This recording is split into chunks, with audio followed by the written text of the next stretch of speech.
And here we go.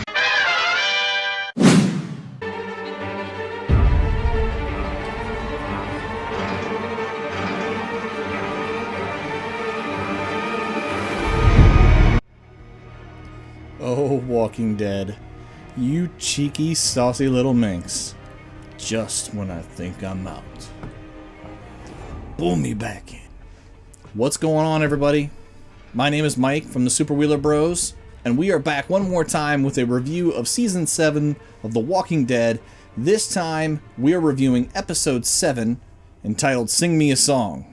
Oh, what a timely episode we just got last night on The Walking Dead. After the straight-up poop sauce fest that was Episode 6, we finally got a great episode. It comes as little surprise to me that the week that they decide to actually go into delving into different stories and blending them together and kind of just making sure that we touch base with a lot of our characters, that we get the best freaking episode of the season.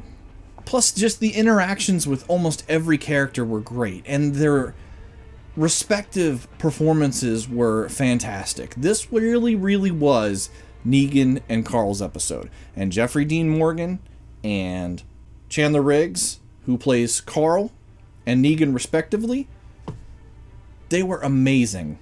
Negan was charming, he was caring, he was menacing, and he's just the man. He's awesome. He's killing his role as Negan, and I can't wait to see more. It's great that they finally got that story that I had been anticipating all season long, the Carl Negan story. Their relationship, both in the comic and already on the show, is just really interesting. And I'm glad we finally got to see it portrayed on screen. Chandler Riggs did a great job in his scenes. He got to be emotional a little bit, which was really cool because he's kind of stoic. Let's be honest. He's kind of been written as, unflinching. Like, it doesn't matter to him.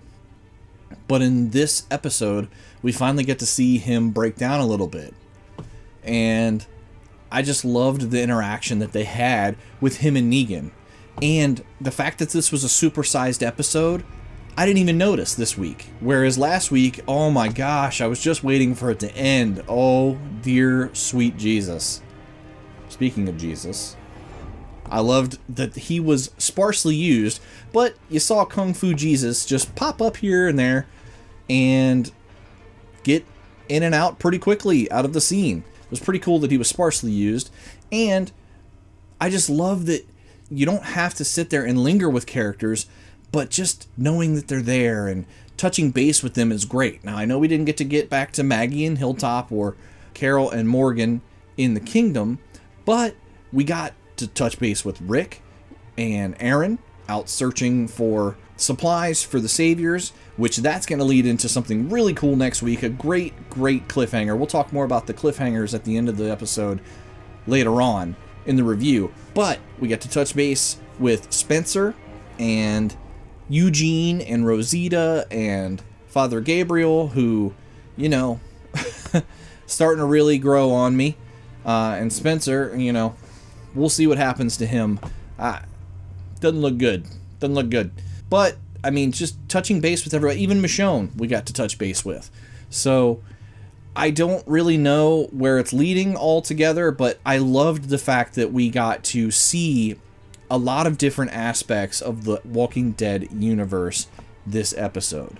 The fact that we actually got to connect storylines together was so great because we actually are moving the story forward. Rosita is getting to move towards her goal of getting a bullet. Eugene is trying to grow braver. Carl goes after Negan. Negan respects Carl and then brings him back home. And then Rick and Aaron are out trying to scavenge to try and create some kind of semblance of peace when the Saviors arrive. Michonne is full tilt towards Negan. So many things happened in this episode where the previous, I'd say, 5 or 6 of the episodes out of 6 just were treading water. the story progressed more in this previous episode than it had in all 6 of the previous episodes. It's ridiculous. It's infuriating because we can see how good storytelling can be and how compelling it can be when you just are able to push the story forward and give us great character moments, because not actually a lot happened in this episode, but a lot personally for each character happened in this episode.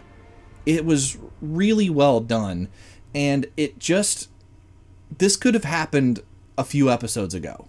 It just seems like we are dragging things out, and it's really infuriating because right before the mid-season finale, we get this fantastic episode. And not only that, but just like I mentioned earlier, we weaved in things for next week as well. We got to leave a little cliffhanger with Aaron and Rick. We don't know exactly how they're going to get over to that boat with all the walkers infesting the water. And we don't know how he's going to react if he gets back to Alexandria, how he's going to react to Negan holding his baby. I mean, it's great tension. We don't know exactly how Carl's going to react. Daryl, we even got to see maybe Daryl leaving a little clue that he might be able to escape, finally getting back to his crew at Alexandria. We're leaving so many breadcrumbs available. What's going to happen with Rosita? What's going to happen with Spencer? That's the great part of storytelling, where you can answer it the next episode. You leave some breadcrumbs at the end after having such great, compelling storytelling, and then pick it up in the next episode. It's infuriating, and like I said, I use that Godfather 3 line at the beginning of the review to say, just when I feel like I'm out of this show and I'm done with it, they pull you back in with your characters that you love and the interaction that you're going to get with the new characters. It was a really great episode. The scenes that stood out were the ones that you saw from the comic, where you got to see Negan interacting with his wives. That was really interesting to see played out on screen, and almost word for word out of the comic, other than some language, Negan and Carl's interaction at the sanctuary was incredible. The ironing scene, man, that was rough. Really cool scene though. But then we got some stuff back at Alexandria as well, and having Jesus sprinkled in, having Rick sprinkled in, just having all these stories connecting together is definitely the way to go. It is the way to go. I don't understand their thoughts on the storytelling all year long, but this episode, perfect.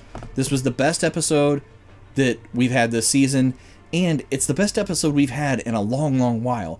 I know I said that I loved episode 5 with Maggie and Sasha and Jesus at Hilltop. I did. I loved that episode. It was a solid 8, maybe even a 9.